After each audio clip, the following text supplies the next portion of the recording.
बिस्मिल्लाहिर्रहमानिर्रहीम। अस्सलामुअलैकुम। Pakistan weather update के साथ आपकी खिदमत में हाजिर हैं कि आज का मौसम कैसा रहेगा और आइंदा आने वाले दिनों में मौसम की क्या सूरत हाल होगी और कल मौसम कैसा रहेगा। आज के लिहाज से पहले बात कर लेते हैं कि आज मौसम दोपहर में खुश्क रहेगा और बारिश का इम्कान नहीं है, जबकि कल से यानी 16 जून से बारिशें स्टार्ट हो जाएंगी। 16 जून की शाम से बाकायदा बारिशें स्टार्ट हो जाएंगी और जो मुल्क भर में बारिशें में देखने को मिलेंगी, तकरीबन 100 में से 98% शहरों में बारिशें होंगी। कहीं तेज़ बारिश, कहीं हल्की बारिश, कहीं तूफ़ानी बारिश, सैलाबी सूरत हाल भी पैदा हो सकती है। गरज चमक के बारिशें होंगी।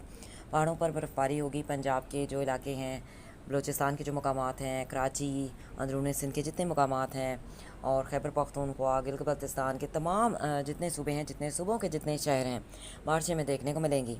जैसे ही बारिशें स्टार्ट होती हैं, आप अपने शहर का नाम लिखकर कमेंट कर सकते हैं। आपको मुकम्मल मालूमात फराहम की जाएगी आपके शहर के वाले से कि आपके शहर में कितनी मिलीमीटर बारिश रिकॉर्ड की जा सकती है। और अगर आपके शहर में बारिश हो रही है तब भी आप हमारे साथ शेयर कर सकते हैं। और जब बारिशें होती हैं तो एहतियाती तदबीर बेहद ज़रूरी होती हैं, तो एहतियाती तदबीर को मद्देनज़र ज़रूर रखें। और इस साल बारिशें ज़्यादा होंगी तो ज़मीनों में जो खुश्की हो गई है, जो हमें खुश्क साली का सामना करना पड़ रहा है, उसमें भी कमी आएगी और वो खुश्क साली का ख़ात्मा होगा। ताज़ा तरीन रिपोर्ट हासिल करने के लिए चैनल को सब्सक्राइब करें। अल्लाह हाफ़िज़।